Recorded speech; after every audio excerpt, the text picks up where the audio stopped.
What is up, everyone? So today I'm going to be installing a remote line on the Tiberius T15 and adding a 45-degree connector here onto the buffer tube. Okay, so you could install it on the buffer tube or on the remote line itself.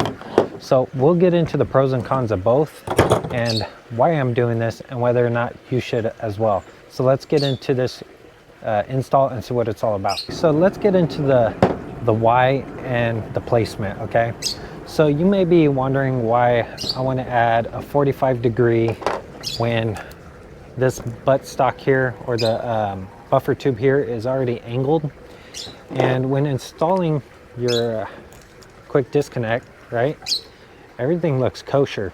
Okay, and that is until you grip this thing. So once you grip it, this slide valve here is actually digging into your wrist. Okay, left-handed or right-handed, it does the same. Okay, it digs into the wrist. I don't like that. It's gonna eventually dig into your wrist and make your wrist sore. So we want to angle this out of the way a little bit more.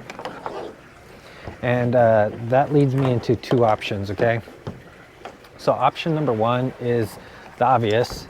You take this 20 degrees here and you put, or whatever degree this is, and you put this in there, and then you add this to the base of this, and it drops it down out of the way and locates it real low. Okay, out of the way nicely, and that's good. That's a good option, right? Or you could do something a little bit wild and add it to your quick disconnect here. Okay, so you would take this off here, thread it onto your threads here, and thread this directly onto your slide valve here, this piece. Okay, and then make this at a 45-degree, which no one has actually done before. There could be some benefits to that, right? You keep the low profile for your field nipple here as follows, and then also when you rotate your gun from left shoulder to right shoulder, right, this will pivot, right, and it'll always maintain that angle here at the connector. Okay, and it'll allow you to swivel that. If it's a 45-degree up here, it's going to be at a fixed angle. Okay, and you may like that. You know, you might want to just to stay right in the middle, or over to the left or over to the right. Okay, it's totally personal preference. But like I said, if you add it to this, it allows you to have that movement. When swiveling, it'll swivel the actual line itself with this on it, and it'll be a 45-degree plus the degree that this is, which is close to 90 degrees in total. Okay, so keep that in mind when deciding what side you're going to add this to. So for me, I thought I was going to add it to the remote line only because I like the idea of it swaying from one side to the other, you know, as you transition from left shoulder to right shoulder. But the issue is when you're transitioning, it's going to be pushing right into your chest as it sways. So I'd rather have it in line with the buttstock, so that way nothing breaks or nothing kinks. So if it's underneath this, directly underneath, nothing can happen to it, right? It's going to always stay in a fixed position. And then your whip here can flex from left to right instead of you trying to bend this from left to right. Okay, this will stay stationary, and then the smaller end will allow the flex to happen. So I think I'm going to go the traditional route and mount this directly to the buffer tube. Remember, you should use either Teflon tape or 242 Loctite when anchoring these things down into the thread. Okay, just so you don't have no air leaks or no issues, you know, when you're on the field. Okay, so what I had to do to get this off, like so, because you don't want to strip it, is take it off of your setup. They have this red Loctite in there, which can screw up your threads and stuff. And as you can see, it's angled, drilling in there. So you may even want to heat this up if you need to. But I used a crescent wrench and was able to crack it loose, set it down and crack it loose. Now what you want to do is clean out all these threads and make sure all that junk's out. So before committing to anything, you know, attach everything first is what I recommend. So before you put Loctite on it, 242, just attach everything just to make sure that's what you want. Because you might put this on, either this or the remote line, and decide that's not what you want, okay? That's not the position that you wanted it in, or that's not what you thought it would be, okay? So we'll just attach this real quick and see what it looks like first. Okay, then we'll add the buttstock to it, just to make sure everything clears as well. Because depending on your buttstock, some of them may not clear that great.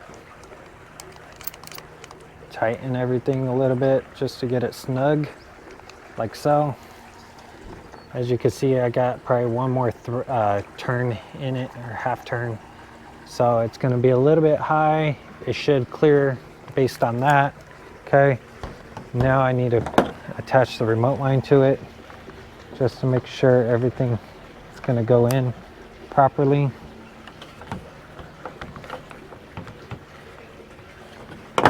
And as you see right off the bat, it's going to rub. Okay. So this remote line is not going to be a straight attach, like a straight attachment, you know. It's going to require modifications, okay?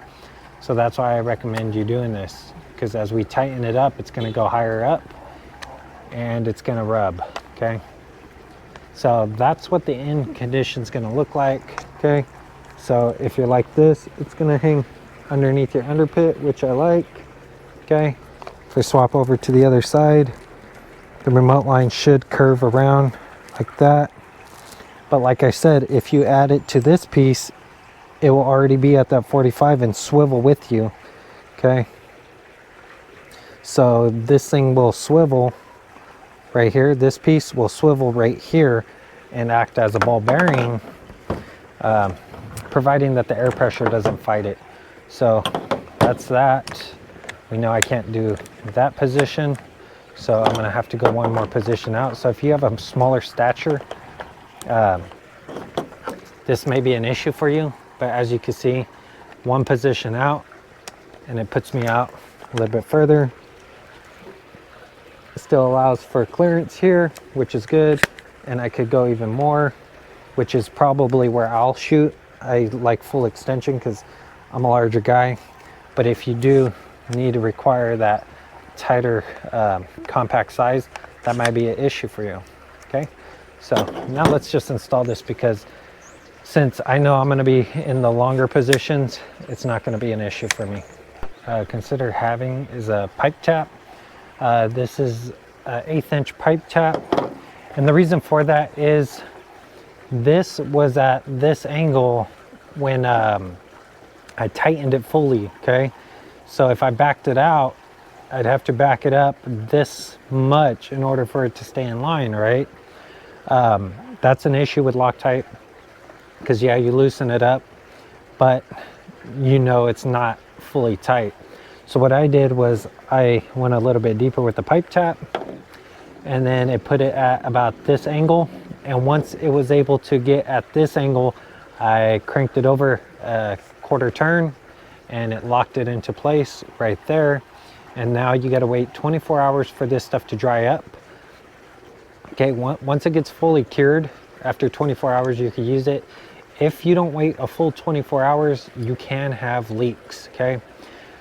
If you don't want to invest in a pipe tap, or you don't have one, that's okay, don't worry about it.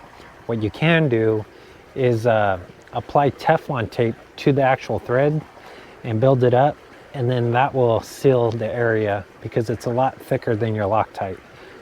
So that's another option, okay?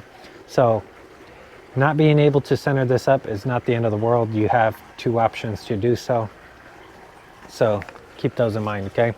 And then once you got it like at the right angle you want, okay, assemble everything, and then you're allowed to kind of crank it over to make sure everything's centered up, okay? And then you're given something like this, okay? Now you could install it on your buffer tube, or your buffer tube to your ASA. Oh, and then also make sure, before you put this thing together, make sure you tap it to get any metal shavings, or blow on it, so any metal shavings could fall off before you even put this on after you tapped it. That was another thing I did beforehand. Okay. So screw this all the way on. It's not going to go any further, as you could see. So now you got to do this, align it, tighten this lock collar down. What I like to do is I tighten it down and keep this about at that angle, and then crank it over with the buttstock to give it its torque value that I need. Okay. And then that usually tightens it up nicely for me, instead of having to put a pin there and crank it over. Use a lot more leverage with this and then torque it over. So let's do that one more time so you can see. It's quite tight. There we go. Okay. So what you need to do is align this up, okay, like so. Back it out. Tighten this collar here. Okay, so this collar, tighten it down. Once it's tightened down and it's at this angle, okay, something like that, tighten that down. Then you use this and you apply torque to it, okay? So that was not enough angle. Remember, I'm a perfectionist. I've got OCD, so I need this thing to be straight. Okay, like so.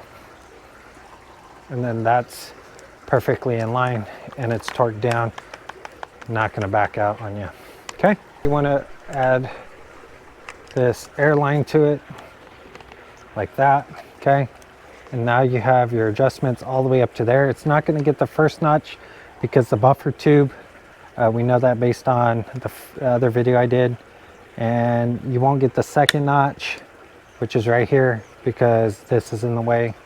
So like I said, if that's an issue, you could add this to the remote line itself right here, and then do the same thing, and it would allow this to swivel or pivot back and forth, because your rotational cup would be in this direction, so this would be able to rotate the line. Okay, but as you can see right now, the line's going to be bent down, so when I hold it right here, it's going to just be hanging, especially with the weight of it. It'll be like that, and then transitioning to this arm, it'll just tuck in. Okay, and that's at the fully collapsed position, but I like to run my buttstock further out, okay, because I'm a larger guy, so plenty of room. Okay, and then it's not digging into my wrists anymore. All right, so that's going to complete today's video on this install. If you liked it, give it a thumbs up. It's greatly appreciated. If you want to see content like this and more of the other content that I'll be doing in the future, consider subscribing, especially if you want to follow this build. There's a lot more that I'm going to do with it, such as put a optic on it, which I have. I just need to install it. A charging handle, I'm going to customize that, which I have. I just need to make it. Okay, vertical grip, which I'm going to 3D print my own, and barrel exchange, which I'm still thinking about which barrel I want. Okay, so there's plenty of upgrades still need to be had. Also my kit, of what I'm going to be wearing. Okay, so keep an eye out for those videos. Until next time, I'll see y'all in the next one. Thanks for watching.